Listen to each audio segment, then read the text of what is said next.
Bueno, continuamos nuestra clase. Correspondería a nuestra clase número 4, en la que vamos a avanzar ya en todo sobre las derivadas de funciones vectoriales.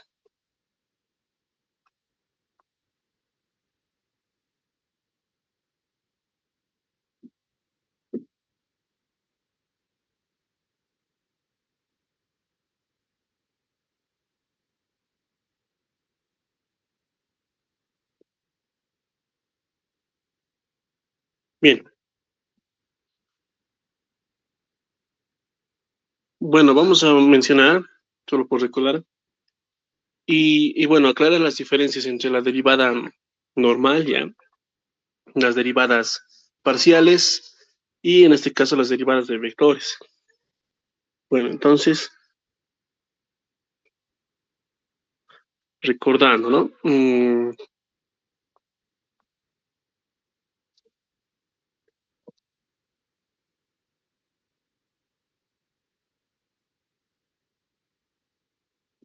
Bien, en cálculo 1, lo que se tenía era lo siguiente.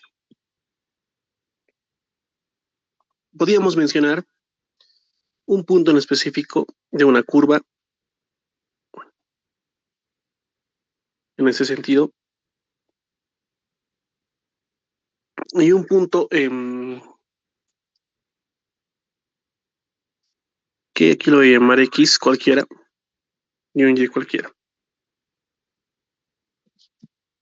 Bien, lo que nosotros tratábamos de hacer era lo siguiente, ver, em, bueno, notábamos que aquí se formaba un triángulo rectángulo de este tipo y específicamente se tenía un ángulo, ¿no? Ahí. Bien, gráficamente podemos anotar que la tangente de ese ángulo es el cateto opuesto que vendría a ser mm, y sub 0 menos y según el gráfico que estoy haciendo, y x sub 0 menos x. A esto nosotros lo hemos denominado pendiente. Pero antes de, bueno, de colocarlo pendiente netamente, sabemos que la pendiente está referida justamente a una recta, ¿no? Y acá, para hablar de la pendiente de la curva, vemos que hay una diferencia entre esto y esto de acá, que no son, no está, ¿no es cierto?, en la forma adecuada. Por lo tanto, esto se le escribe de otra forma. Bien, vamos a decir que delta x va a ser esa diferencia entre x y x sub 0. Y delta y es justamente esa otra diferencia y menos y sub 0, o y sub 0 menos y, que bueno, al final son puntos, ¿no? Ahora, ¿qué pasaría si nosotros tomamos el límite cuando esa delta x, me refiero a esta parte muy pequeña, cuando esta tiene a ser extremadamente pequeña, ¿cierto? Es como que, bueno, aquí más bien que puedo hacer un zoom, bueno, más o menos, y puedo decir qué tal si este triangulito básicamente se acomoda ahí, ¿no? Eso quiere decir que esto de acá sería el delta x que tiene básicamente a ser muy, muy, muy pequeño. Bien, se entiende entonces esa idea de hacer el triángulo bastante pequeño para que básicamente quede con diferenciales, se dice, ¿ya? Cuando eso sucede, eso podemos anotar acá, si ustedes recuerdan en cálculo 1, si delta x tiende a cero, entonces esto se lo puede considerar como un diferencial, ¿no? Entonces el diferencial sabíamos que era la parte más pequeña de algo, y bueno, lo mismo puede pasar acá, ¿no? Entonces esta delta y es diferencial de y. Fíjense que acá, antes de escribir el límite, la tangente ahora de ese ángulo va a ser básicamente delta y entre delta x, ¿cierto? Por lo tanto, voy a hacer un pequeño cambio ya para que esté con, no sé, muy igualito que los libros, solamente el x sub 0 lo estoy trayendo a la parte derecha en ese sentido, ¿no? Ya, es lo mismo, cambio de notación. Bien, a esto se le ha definido como, bueno, obviamente tenemos que tomar aquí el límite porque tiene que llegar a algún punto, ¿no? Tiene que existir algún límite, no puede esto irse hasta infinitamente pequeño. Tiene que haber un alto, por decirlo así, ¿no? Y ese alto, o sea, es justamente el límite. A esta división, a esta tangente de tita, hemos dicho que ahora la vamos a llamar de esta forma porque está tendiendo a ser muy pequeño, ¿cierto? Extremadamente pequeño. Y bueno, tenemos acá el delta X en el denominador y acá, bueno, estaría naturalmente delta Y. Y de hecho no está mal colocarlo delta Y, pero no podemos colocar delta Y porque sabemos que delta Y también se está volviendo pequeño, ¿no? Tampoco podemos colocar delta Y tiende a cero porque este no es un límite que está definido en tres dimensiones. Entonces es por esa razón que aquí no se coloca el delta y simplemente como Y depende de X, ¿cierto? Se le hace esa dependencia y se dice, bueno, esta Y es una función de X, pero esta es una función más especial. Vendría a ser f de X, ¿cierto? Más este pedazo. Perdón, X sub 0 más este pedazo. Sí. Y esta Y sub 0 de acá vendría a ser simplemente el f de X sub 0, ¿cierto? Por lo tanto, en vez de colocar Y menos Y sub 0, se coloca f de menos f de X en cualquier punto, ¿no? Por eso ya no se coloca en el X sub 0. Cuando esto tiene que ser muy pequeño. A la vez, ya sabemos que ahora, como ese triángulo es extremadamente pequeño, si hago un zoom, ¿no? Mi curva ya es prácticamente recta, así, y está eh, junto, me refiero a que está junto con el triángulo que también he dibujado. Sí, más o menos, ¿no? Esto se ha vuelto tan pequeño, este triangulito que está sobre la línea azul y por lo tanto se ve de esa forma, ¿cierto? Como ya es prácticamente una línea recta, sí se puede hablar de pendiente, entonces en ese sentido, esto es la pendiente geométricamente evaluada en un punto, pero no. Bien, ahí es donde se define la derivada en cálculo 1, ¿no? Una de las formas de hacer gráficamente es un poquito más fácil. Ahora, ¿qué diferencia habrá entre lo que nosotros vamos a estudiar ahora y lo que ya se conocía? Entonces, bueno, hablando específicamente de la derivada, vamos a hacer un recordatorio que eso es muy importante, ¿ya? En cálculo 1 se estudian funciones reales, se llaman, de variables real. ¿Listo? Específicamente el dominio y codominio. R1, ¿cierto? Me refiero a que nosotros asignamos un valor a X y nos da como resultado un valor de Y. Eso significa esto. Está en el dominio de los reales en el eje X, reales en el eje Y, y con esto formamos justamente, ¿no? Bien, esto se nota de una forma un poquito más formal y se dice, es una función definida de R en R. Bien, eso es en cálculo 1. En cálculo 2 ya se dividen en este estudio de estas funciones en dos tipos. Las que normalmente avanzamos nosotros en cálculo 2 se llaman funciones reales de variable vectorial. Todo lo que ustedes conocían de derivadas parciales, integrales dobles, triples, etcétera, lo más común está referido a este tipo de funciones. O sea, me refiero a que son funciones ahora definidas que en el dominio tenemos dos variables y nos dan como resultado otra variable, ¿no? En este sentido es x, y nos dan un z, ¿cierto? Y bueno, voy a dejarlo así. Aquí está. Y ese tipo de funciones reales, ahora nosotros lo hemos definido como funciones escalares. O sea, en nuestra materia de análisis vectorial, esto de funciones reales es lo que nosotros estamos manejando como funciones escalares.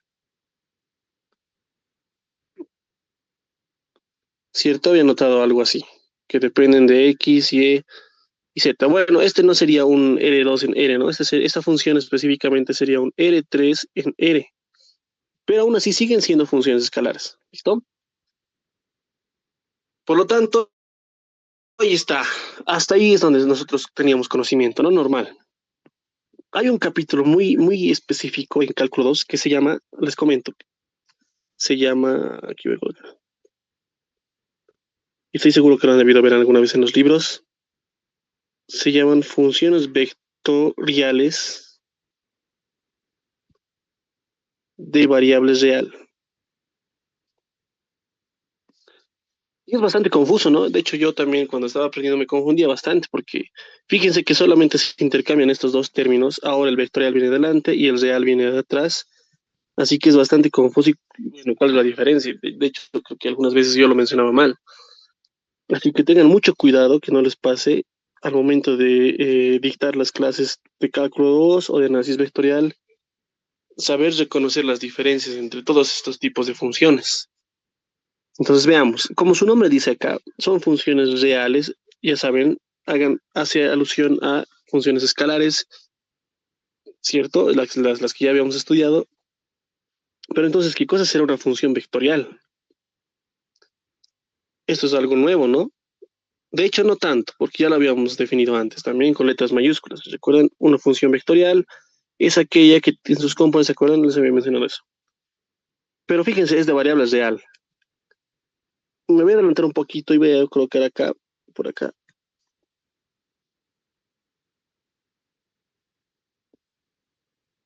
Bueno, eso era en cálculo 2, ¿no? Antes de mencionar un poquito lo que está aquí, voy a decir ahora en análisis vectorial.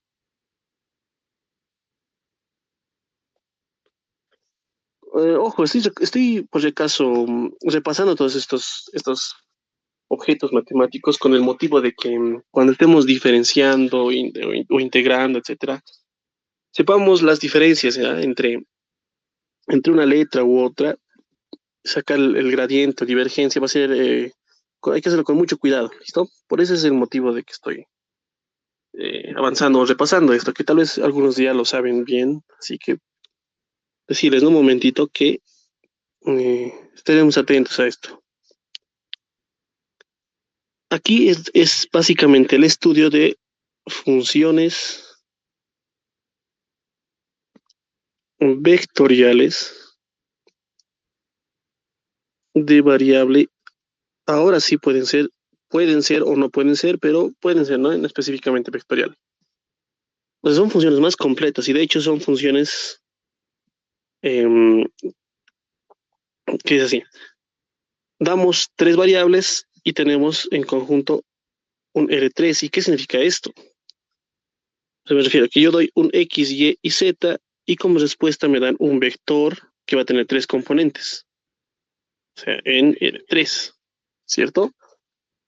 Y aquí les había puesto un ejemplo bien claro.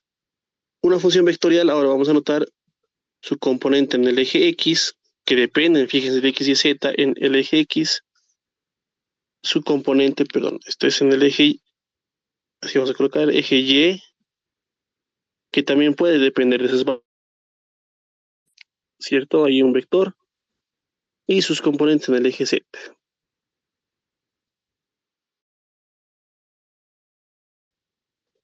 Entonces, tengan mucho cuidado, ¿no? Por ejemplo, no sé, cualquier función, puedo decir yo, ¿no? Si x es igual a 2, y es igual a 3 y z es igual a -1. Como resultado me dan, dependiendo de cómo sea esta función, me da otro vector, por ejemplo, un 5i menos 6j más 8k. Entonces, a esto me refiero, ¿no? Asignamos un cierto número de variables, en este caso 3, por eso está acá, y nos dan como resultado un vector que está en tres dimensiones, me refiero a esto. Esta es una función vectorial de variable vectorial, pero ojo, en L3, ¿no? En álgebra lineal, y voy a colocarlo aquí, o sea, el álgebra lineal es el padre de todo, ¿no? Porque aquí se estudian lo mismo, ya,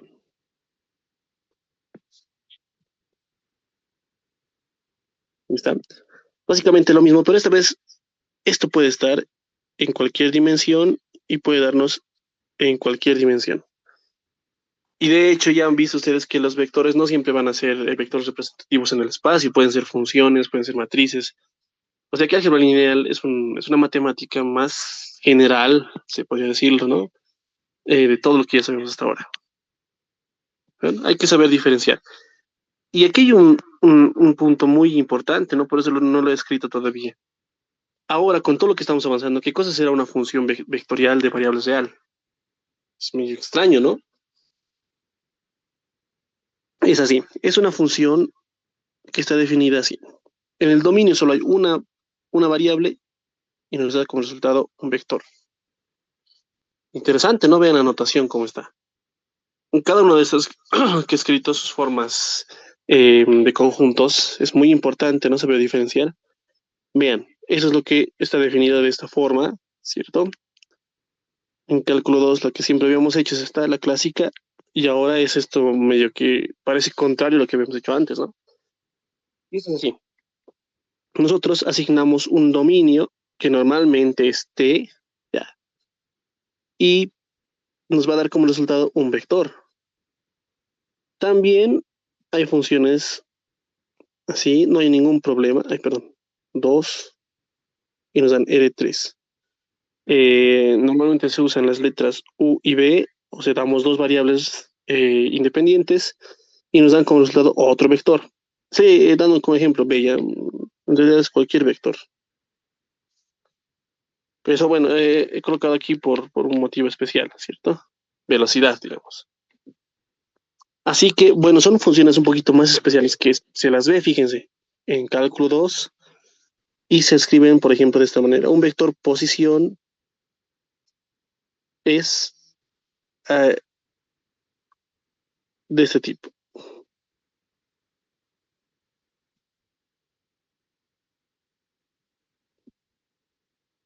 Fíjense acá, ¿no? La diferencia. Aquí, por ejemplo, las componentes del vector A, de hecho es un campo vectorial esto, ¿no?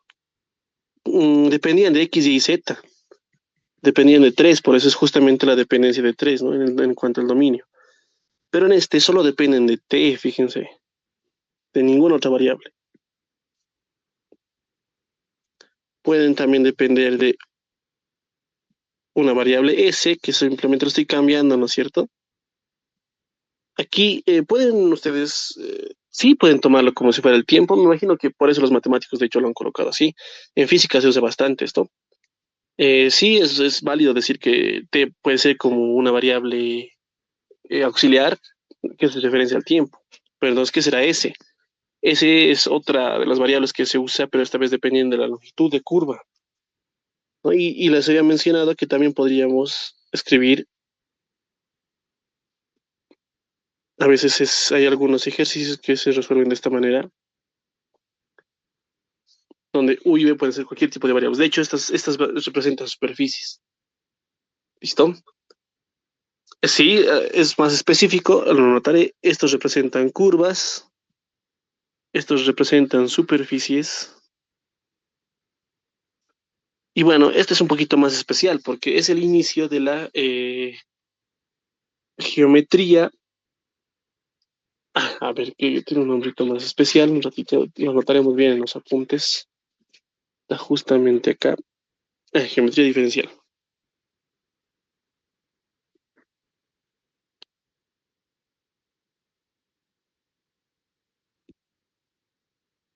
Ya, esto también es un recordatorio. Toda esta primera página es un recordatorio de lo que ya deberíamos saber. Es necesario repasarlos para no confundirnos en el futuro, ¿no?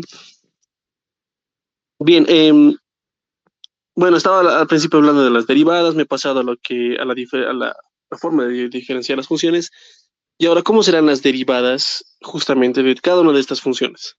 Esto no lo vamos a hacer, ¿no? Han pasado ustedes un curso entero de cálculo 1 en el que han visto derivadas hasta no poder, ¿cierto? También tampoco vamos a hacer derivadas parciales porque eso se ve en un curso de cálculo 2, pero hay que saber reconocer y diferenciar las derivadas tanto de funciones vectoriales de variables real, que son de este tipo, como las derivadas de funciones vectoriales de variable vectorial. O sea, las derivadas de estos dos hay que manejarlas con un poco más de cuidado. Y voy a apuntar justamente a eso en esta clase. Por eso es que se llama diferenciación vectorial, en un sentido de que puede ser de funciones vectoriales tanto de variable real como de variable vectorial.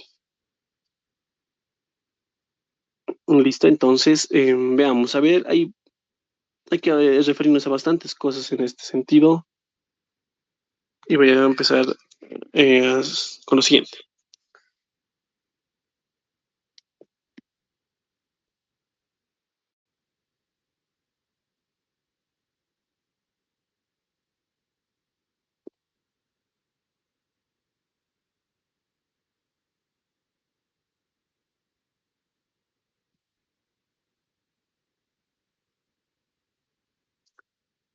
Bueno, si estaríamos pasando clases de manera tanto presencial como, bueno, virtual en el sentido de que pasamos en vivo, y ahorita todos los que estén mirando les hubiera preguntado, ¿no? A ver, si yo escribo de esta manera a dos vectores, nosotros ya sabemos, normalmente, ¿no? Las derivadas cumplen el teorema de superposición y podemos escribir de esta forma, ¿no? Pero bueno, yo les preguntaría por qué estoy escribiendo así y por qué no estoy escribiendo tal vez así. ¿En qué diferencia, no? Escribir así o escribir así, por ejemplo. Y aquí falta algo, ¿no? Hay que especificar, por eso, a qué me estoy refiriendo con estas funciones A, B y C. Si no escribo derivada parcial y solo escribo derivada total, estoy refiriéndome a que la variable independiente solo es bueno, solo tenemos una variable independiente, o sea, ¿en qué grupo estoy ahorita? Si tengo una sola variable independiente, aquí tengo tres, ¿no? No estoy en este grupo. Entonces tengo acá, fíjese, este tiene una sola variable independiente y eso corresponde a una derivada total, ¿cierto? D nada más. Entonces estas seguramente son funciones vectoriales de variable real, o sea, estos, ¿no? En este conjunto entra. Ya, entonces cuando yo quiera derivar este tipo de vectores, voy a derivar cada uno, pero no voy a colocar derivada parcial porque ya sabemos, no solo depende de una variable. Yo creo que esto es muy, ha quedado claro cuando se les ha llevado cálculo 2, ¿no? Podemos mezclar incluso derivadas parciales con derivadas totales, pero bueno, ahí está.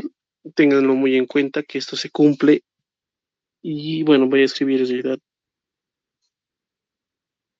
varios y no se pierdan, ¿no? En el mapa cuando vayamos realizando problemas. Bien, ahora, ¿qué tal si yo tengo una multiplicación de funciones? Ojo, todas van a ser derivadas de variables real, por eso son derivadas totales. No, creo que no vale la pena aclarar una vez más. Ya, bueno, estamos entrando ya a las derivadas de un producto escalar y lo bueno es que como les había mencionado en clases anteriores, este producto escalar y vectorial se manejan como si fueran productos cualquiera, o sea, el resultado sería este, ¿no? La derivada de uno por la derivada de otro, pero ojo que esto se sigue manteniendo. O sea, si era un producto escalar, se mantiene. Escalarmente por B. Así que esto es fácil de recordarse y no va a haber ningún problema. De la misma manera, entonces, ¿cómo será la derivada total, ¿no? De estos dos vectores? Y como ya sabrán, de hecho voy a agarrar todo esto y voy a pegarlos acá. Y ya saben, ¿no? Lo único que cambiaría sería esto. Listo. A ver, aquí hay algo interesante. ¿Cómo será la derivada de una función escalar por un vector de variable real? Esto sí es importante, ya, esto sí puede matar a varios. Cuando nosotros van a ver gradientes de funciones escalares por funciones vectoriales, eh, hay que considerar ciertas cosas, ¿no? Que igual es un producto, ¿cierto? Y vamos a ver si es que se cumple o no las reglas del producto cuando ya lleguemos a esto. Pero en este sentido lo van a mantener, o sea, me refiero a que van a hacer esta sin derivar por la derivada de esta más, bueno, en este caso es el vector A por la derivada de este vector. Bueno, de esta función escalar. Listo, tengan entonces mucho cuidado ahí. ¿Cómo será la derivada de un producto triple?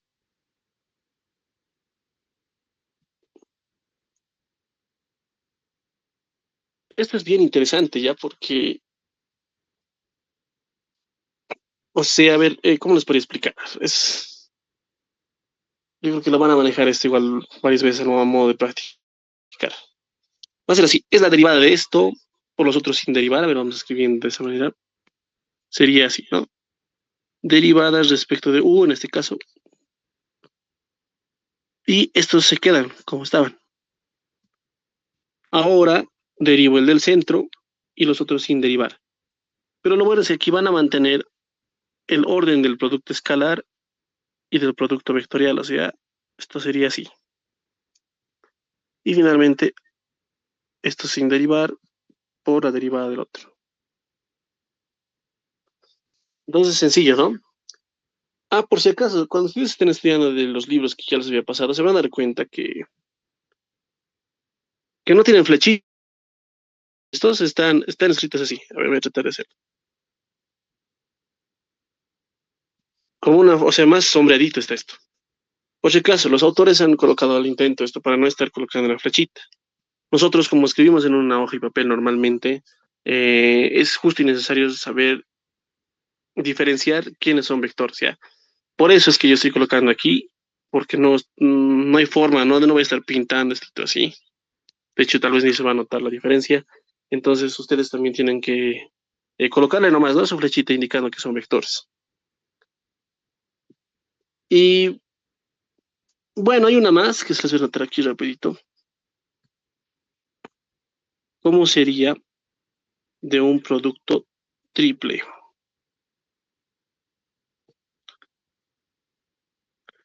Y bueno, esto hay que hacerlo con calma, no es tan alegremente. Hay que saber primero diferenciar quién se está haciendo primero. Entonces, bajo ese mismo orden es que hay que realizar esto. Obviamente siguiendo las mismas reglas, ¿no? De derivar uno y el otro no, así, etcétera, etcétera, etcétera. Se darán cuenta, ¿no? Que estoy usando la misma regla.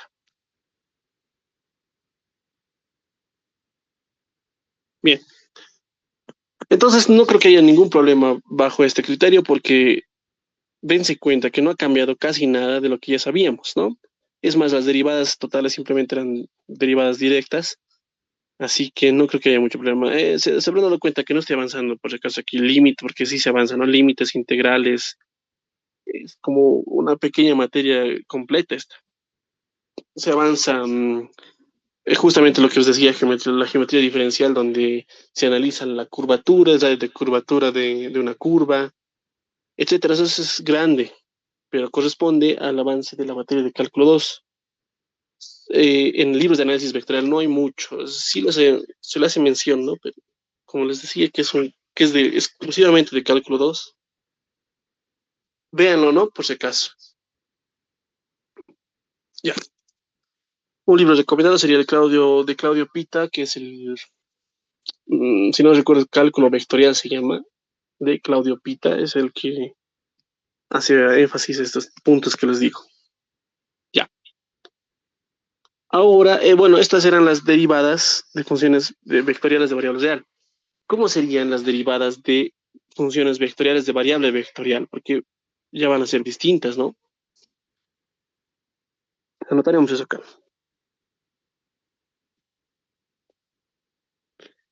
Derivadas ahora de funciones vectoriales, pero ya no de variable real, sino de variable vectorial.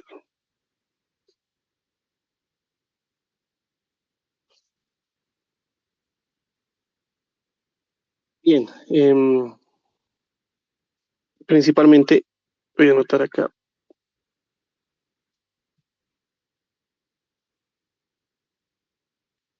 A ver, ¿cómo será la derivada respecto de una de las variables? Por ejemplo, x, ¿no? Esta vez del vector a, que por si acaso es lo mismo escribir así. No, perdón, no tenía sentido, no podíamos derivar normales. Ya. A pesar de que Sí, sí, sí. Colocaremos como uno. Mejor así. Me voy a dar la molestia ya. Un momentito.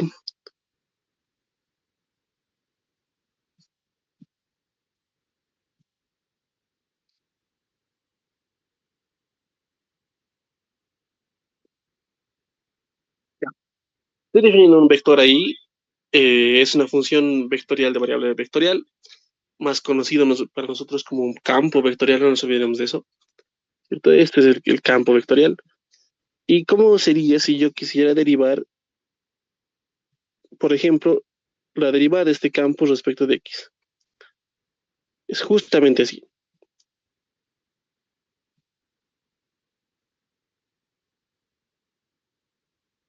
O sea, ¿qué hago? Derivo cada uno de sus componentes. ¿Está viendo? Si quisiera derivarla, por ejemplo, no anotaremos esto así, como un ejemplito, otro. Ahora quiero anotar la segunda derivada de este vector, pero esta vez que depende de y, ¿no? O sea, a continuación de esta sería. Simplemente hago su segunda derivada a cada componente. Entonces ya se estarán dando cuenta, ¿no? ¿Cómo funciona esto?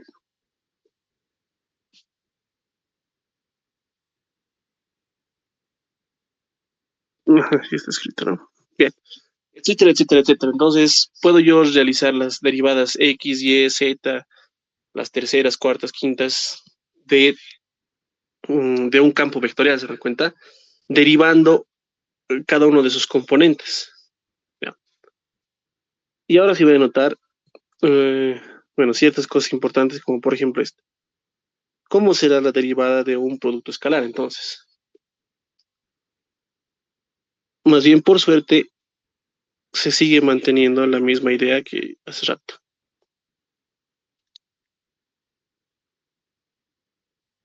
Perdón, derivada de uno por la derivada del otro, ahora derivada parcial de A, producto escalar por B.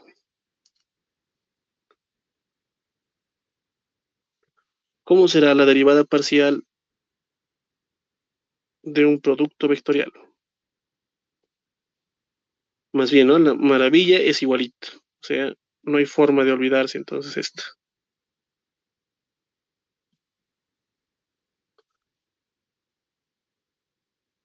Y esto es bien interesante. A ver, ¿cómo sería, vamos a colocar acá,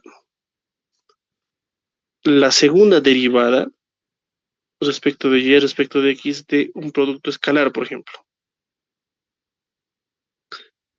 Yo sé que esto puedo separar de esta manera, ¿no? Derivada respecto de x de a por b. Esto ya lo puedo realizar a partito. Y bueno, sería en este caso todo esto, ¿no?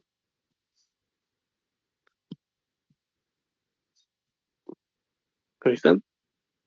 Puedo seguir ahora, tengo que hacer una derivada respecto de y de cada uno de esos productos. Entonces, bueno, se sigue cumpliendo las reglas del producto y sería así.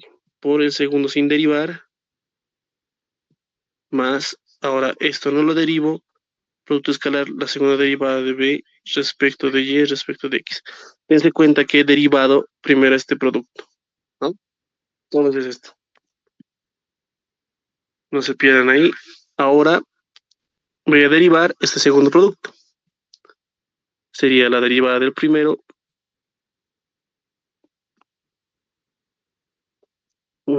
por el segundo sin derivar más la derivada del otro, ¿no? Respecto de y. Y etcétera, etcétera, etcétera. O sea, pueden ustedes seguir derivando cuantas veces ustedes quieran y ya saben que del producto vectorial también no va a haber ningún problema. Pero ojo, ¿no? Hay que saber especificar. Seguramente en algún problema tal vez va a decir respecto a Z, no se puede cambiar esto. Y cuando ya estamos derivando funciones, ya saben que dependen de más variables independientes, pues hay que usar derivadas parciales. Así que cuidado, ¿no? Cuando usar derivadas totales y derivadas parciales. Bien, entonces, espero que haya quedado claro todo este primer repaso de esta parte de derivadas parciales. Ojo, no es diferenciación vectorial nada más. Solo estoy, fíjense, derivando eh, las diferentes formas que podrían tener nuestros vectores o campos vectoriales. Pueden depender de una variable y pueden depender de varias variables. Así que es una pequeña diferencia, ¿no? No es muy grande. En la siguiente clase es donde vamos a ver, vamos a definir la gradiente, divergencia y rotacional, ¿no? Que ya estamos aproximándonos a eso. Tienen mucho que ver con esto, por si acaso.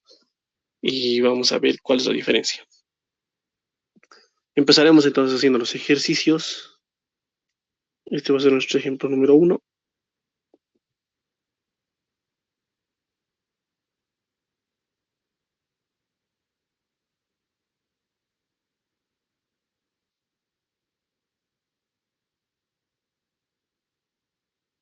A ver, estoy tratando de rescatar los problemas más interesantes ya del libro de análisis vectorial de Shaun. Como un pequeño comentario les digo que este libro de análisis vectorial de Shaun lo estamos tomando como una pequeña referencia, ya que desde el punto de vista, digamos, necesario para saber análisis vectorial, no es un libro muy completo, es un libro bastante básico, digamos, del 1 al 10, un 2. Así que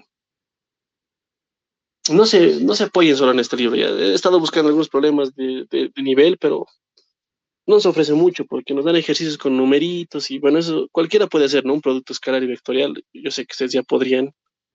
Nos vamos a enfocar a eso. Así que hay pocos de los que presentan realmente un reto. A ver, este, por ejemplo, dice, demostrar que esto se cumple, dice, ¿no? Ahí está.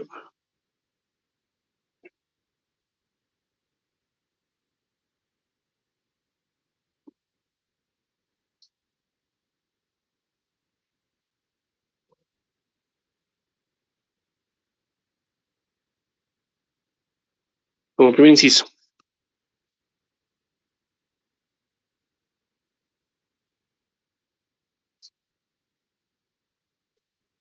Bueno, ya ustedes tienen que saber, ¿no? Reconocer entonces que se presentan frente a un ejercicio así y dicen directamente, a ver, primero que está escrito una derivada total.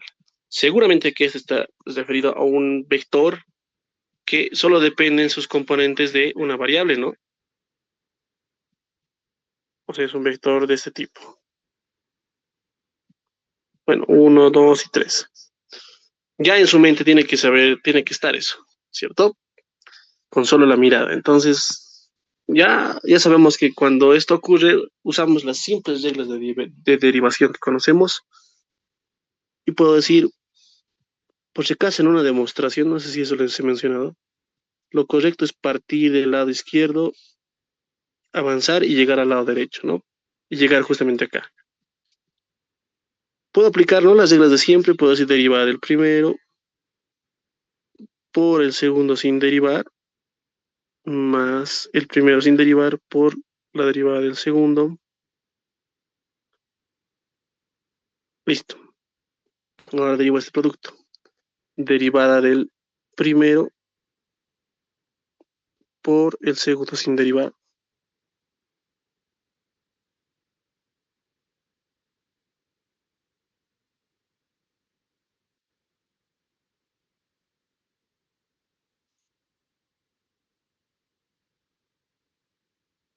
Menos la derivada de uno por la derivada de otro. No se olviden que este por ya no son por cualquiera, ¿no? Es un producto escalar. Bueno, vemos aquí claramente que, bueno, estos dos se eliminan, no sé si es sincero, pero no. Y solo nos quedarían estos dos términos que ya directamente los voy a agarrar y copiar.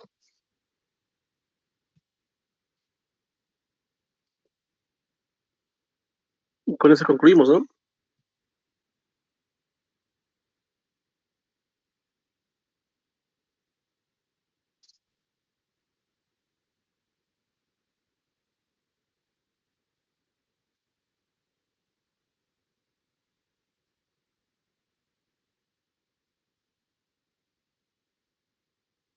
Sabían que este cuadradito significa lo que se quería demostrar. Normalmente, bueno, algunas veces lo he visto que lo colocamos así, ¿no? Bueno, formalmente, en matemáticas esto significa o sea, más alguna convención no formal.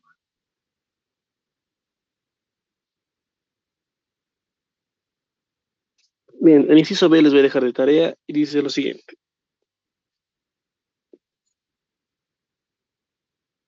Es básicamente el mismo ejercicio,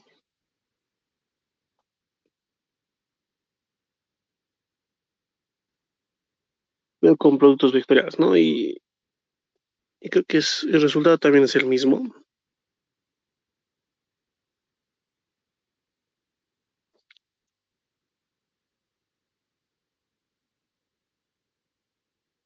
Sí, es que medio que obvio, ¿no? Es el mismo ejercicio, pero en vez de colocar puntos, lo colocamos para ver que realmente esto mm, sigue cumpliendo para productos escalares y vectoriales, ¿no? En cuanto a las derivadas.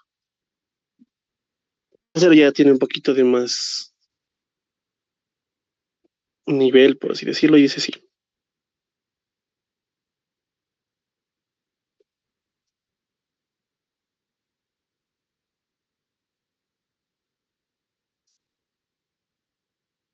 Mostrar que la derivada de este triple producto, un poquito más especial, es justamente esto.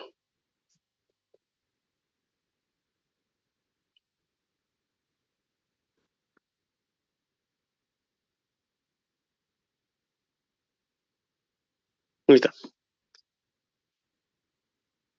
Bueno, entonces,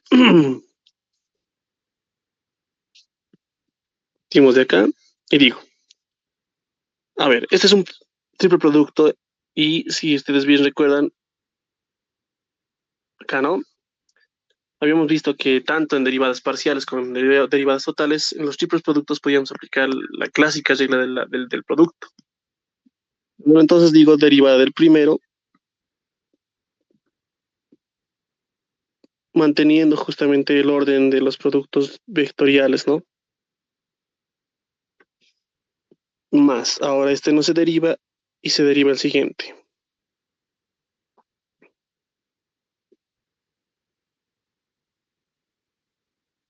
Más, ahora no derivamos esto, los primeros dos, y derivamos el último. Bien, ahora acá. ¿Cuánto valdrá este producto vectorial? Sea lo que sean las derivadas, fíjense que son los mismos vectores, por ejemplo, de aquí, por ejemplo, el derivar ha salido un vector A cualquiera, este es el, y sabemos bien que esto vale cero, ¿no? Por lo tanto, automáticamente esto de acá se hace. ¿Qué pasará con este? Esto es interesante porque también se hace cero. Les explico rápidamente por qué. Vamos, ¿no? Imagínense, o sea, tendríamos esta situación, un vector por el mismo vector por otro vector, ¿no? Ya, pónganse en esa situación. Ustedes tienen un vector A, un vector B ahí y hacen el producto vectorial, o sea, me refiero a que sería esto, ¿no? Ahí está.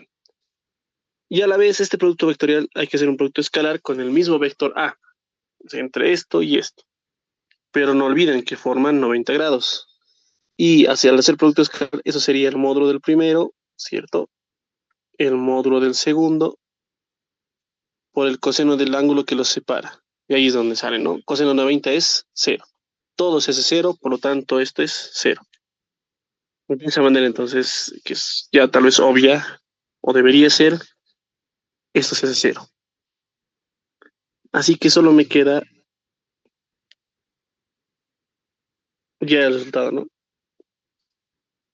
No era de gran entonces nivel, pero pequeño repaso de algo muy importante, ¿cierto?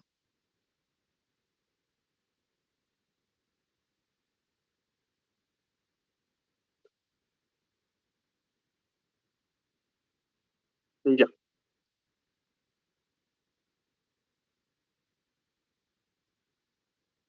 Vamos a tomar esto como un ejemplo número 2. Bastantes ejercicios ya en el libro de, como les decía, de Shaun, pero todos son con numeritos, así que no nos van a ayudar mucho en nuestro propósito. Así que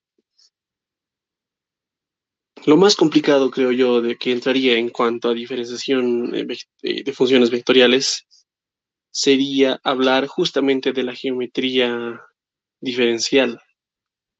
Entonces haremos un pequeño repaso. Yo sé que tal vez algunos también ya lo saben, pero otros tal vez no. Entonces, vale oro esto, ¿ya? Y vamos a justamente hablar de demostrar el radio de curvatura en el plano. Si vamos a colocar. Vamos a demostrar el radio de curvatura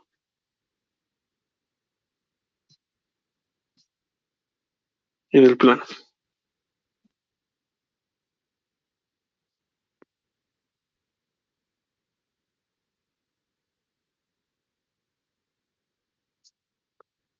Ya. De hecho, ni siquiera en el plano, ya, directamente haremos en el... O así, porque de hecho esto va a valer para un... Supuestamente para más dimensiones.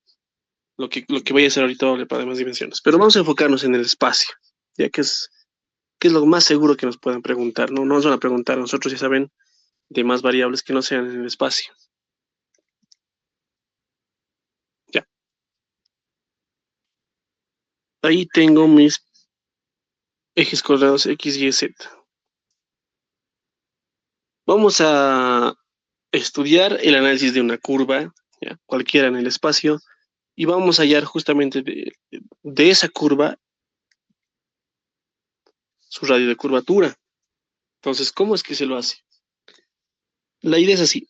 Vamos a primeramente plantearnos un vector, posición en un punto cualquiera. ¿Listo?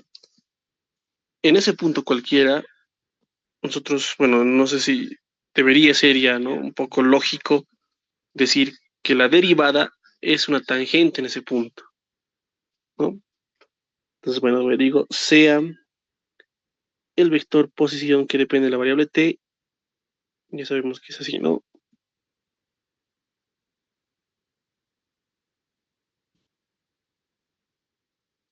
Ahí está. Normalmente se lo escribe así directamente,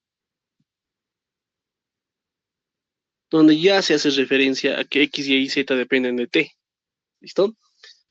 Y bueno, les decía, la derivada de este vector, obviamente simplemente derivada total, vendría a ser la velocidad, ¿cierto? Y serían simplemente sus vectores derivados respecto al tiempo. Ojo, ¿no? Que, por ejemplo, x punto significa derivada de x respecto de t, ya, por no escribir mucho. Y su aceleración vendría a ser la segunda derivada de cada uno de sus componentes.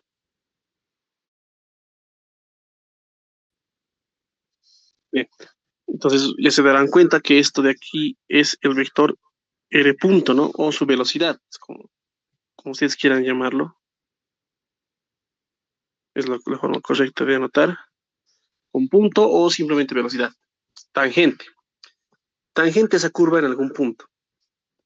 ¿Cómo puedo yo entonces, con ayuda de esto, poder hallar el vector, perdón, el radio de curvatura?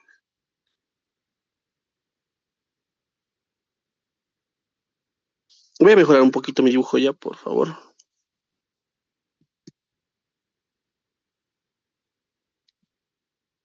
Así lo haremos. Ya, este es mi vector posición. Este va a ser mi vector velocidad, que es igual a r punto. Dependen de t, ¿no? Ambos, si quieren, lo colocan. Ya. Bueno, a partir de esto entonces, ¿cómo yo podría? Les comento, es algo netamente matemático, esta es la demostración del radio de curvatura. Pero hay una forma, y es la forma más sencilla de poder demostrarlo, y es justamente partiendo de conceptos físicos. En este sentido, ya estamos definiendo la velocidad y aceleración, ¿están viendo? Y lo que se hace es lo siguiente, se parte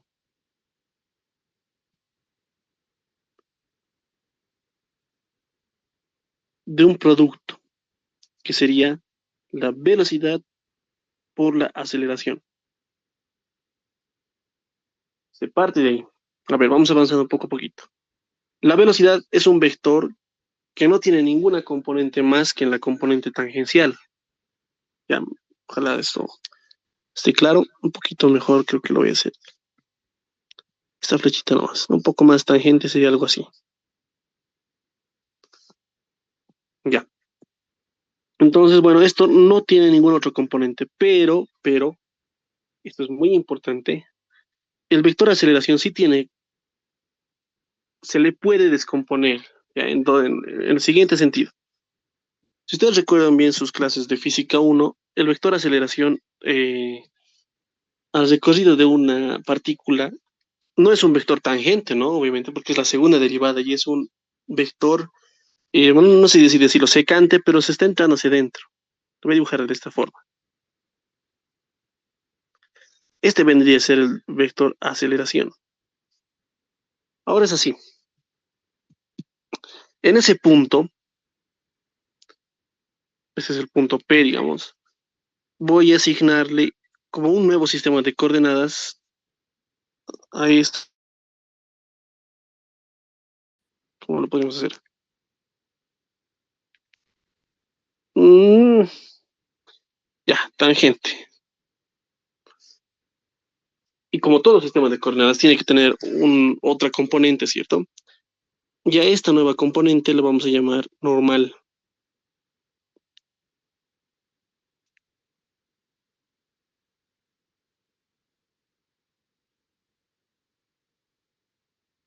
Para que quede bien en los apuntes, ¿sí? Listo. Entonces son como nuevos ejes, ¿ya? Normal. Ese vector aceleración yo voy a descomponerlo en esos dos ejes nuevos. Entonces vendría así. Sería aceleración tangencial, por eso se llama, y esto de acá se llama aceleración normal. Bien. Entonces, bueno, ese nuevo sistema de coordenadas nos va a ayudar a definir algunas cosas. Yo puedo descomponer entonces esta aceleración en dos, ¿no? Aceleración tangencial y aceleración normal. Por lo tanto, ustedes ya saben que este producto ay, se los puede separar. Por eso es justamente que aprendemos esto de diferenciación vectorial de esta manera, ¿no? Ahí está. Y ahora da la casualidad que, fíjense, entre el vector B y la aceleración normal forman, aquí está bien clarito, este es el vector normal, está, y este es el vector velocidad. Forman 90 grados, como pueden ver. Y como estoy haciendo un producto escalar, en algún momento va a pedir esto, ¿no? Por lo tanto, este se vuelve cero. ¿Por qué? Porque entre el vector velocidad y aceleración tangencial, como podemos ver, forman 0 grados.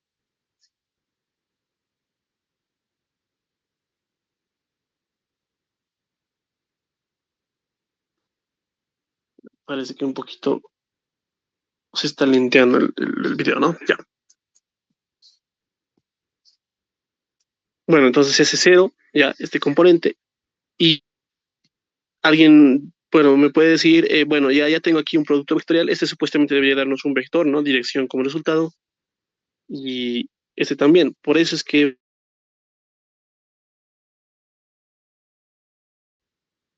y vendría a ser de esa forma, ¿no?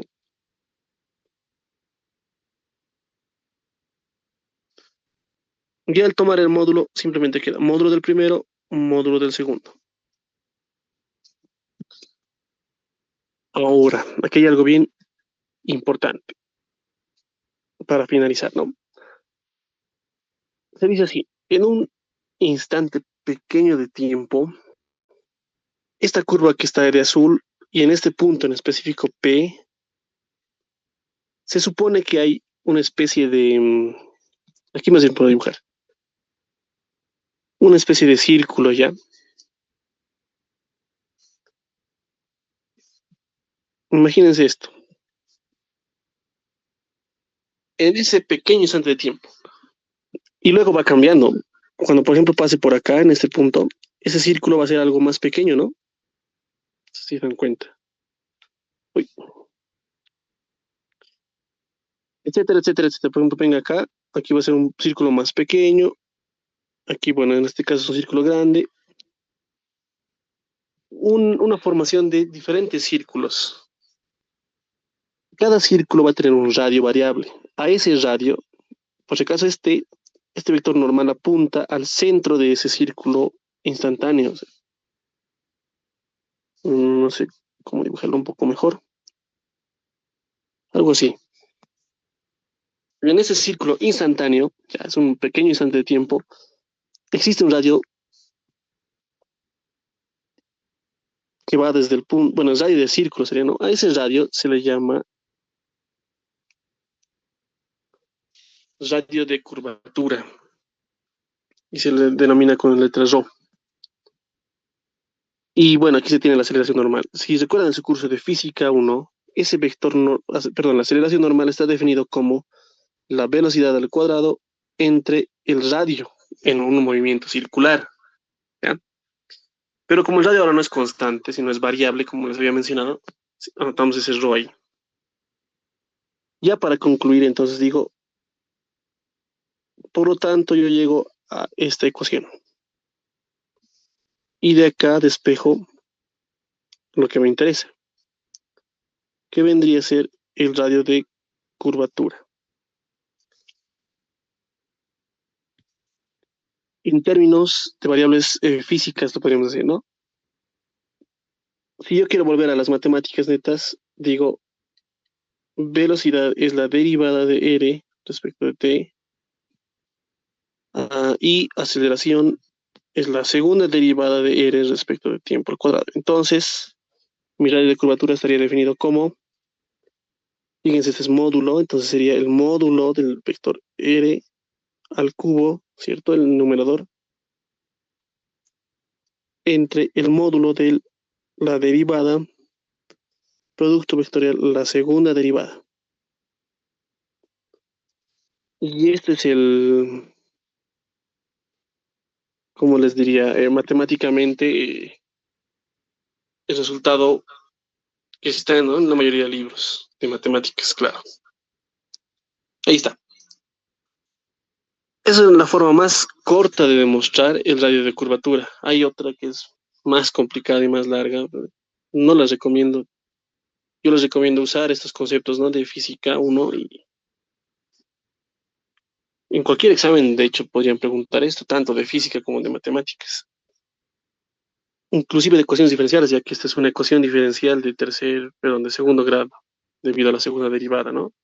Y hay ejercicios en ecuaciones diferenciales donde piden hallar, ¿no?, dado un radio de curvatura, a veces es una función, bueno, etcétera.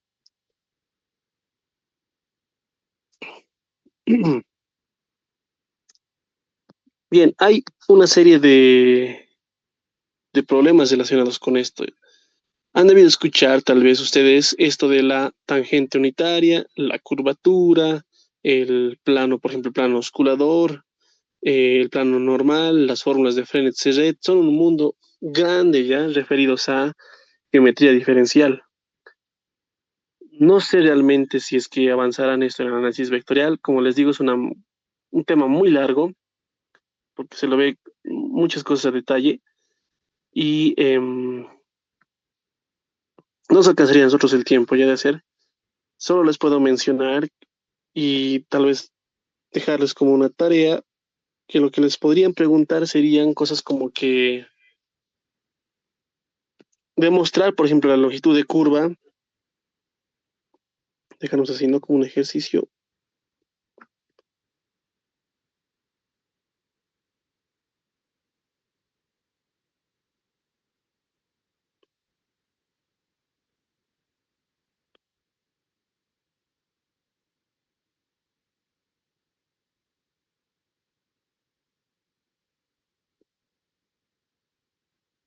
Siendo un poco más específico, esto debería escribirlo yo así. Un momentito.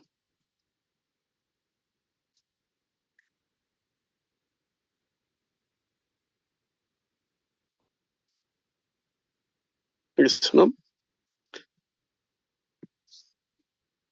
Clásico, ¿ya? Ven que es el módulo de la velocidad. Con todas las herramientas que hoy día hemos avanzado, sobre todo con esta que os acabo de hablar, es que se demuestra esto. En mi consideración, también en la tarea de resolver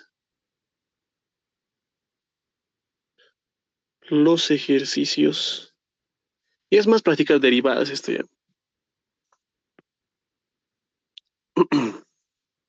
3, 44, 45, 46.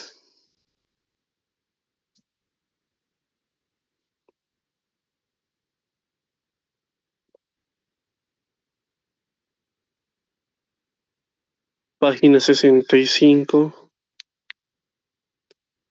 Esos son los libros del libro de Xiaomian. Y bajo lo que ya habíamos hablado ahorita,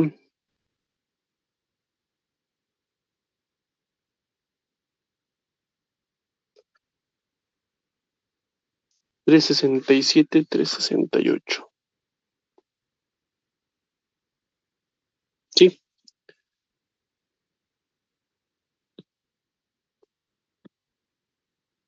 página 66. Ambos de análisis vectorial de Xiaomi.